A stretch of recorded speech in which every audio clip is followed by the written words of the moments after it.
کہ انہوں نے بسم اللہ پڑھ کر زہر کھا لیا تھا اور ان پر اثر نہیں ہوا تھا.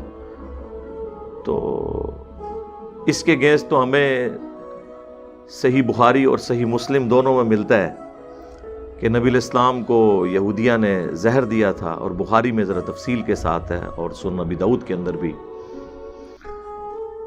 کہ اس زہر کی وجہ سے کچھ اصحاب شہید بھی ہو گئے تھے.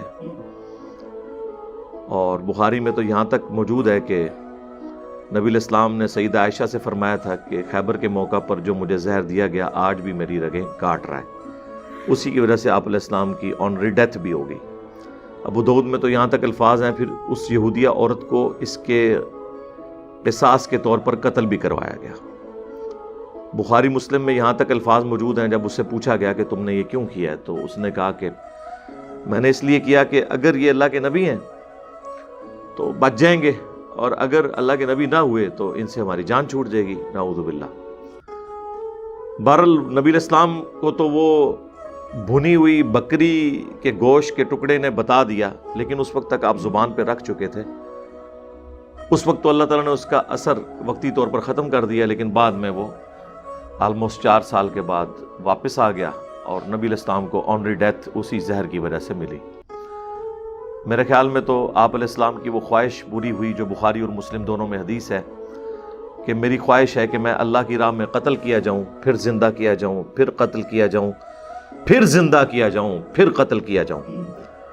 تو دوسری طرف اللہ تعالیٰ کا قرآن میں وعدہ ہے کتب اللہ لاغلبن انا ورسلی.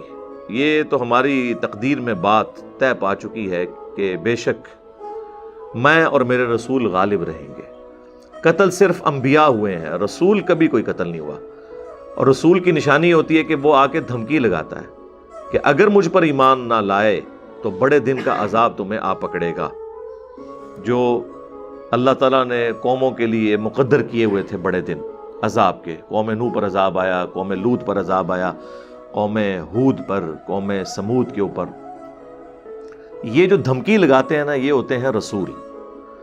اگر رسول دھمکی لگائیں اور خود شہید ہو جائیں تو پھر مجھے بتائیں ان کی پھر رسالت تو سٹیک پہ لگ جائے گی، نعوذ باللہ، کہ وہ دھمکی لگا رہے تھے اور خود اس کی وجہ سے شہید ہو گئے. عیسیٰ ابن مریم بھی رسول تھے، شہید تو نہیں ہوئے لیکن اللہ نے انہیں آسمانوں پہ زندہ اٹھا لیا، ایک پروٹوکول دیا. تو اس لیے اس چیز کو یاد رکھیں رسول اور نبی کے فرق کے اعتبار سے. بہرحال نبی علیہ السلام کو اللہ تعالیٰ نے یہ شہادت دے دی.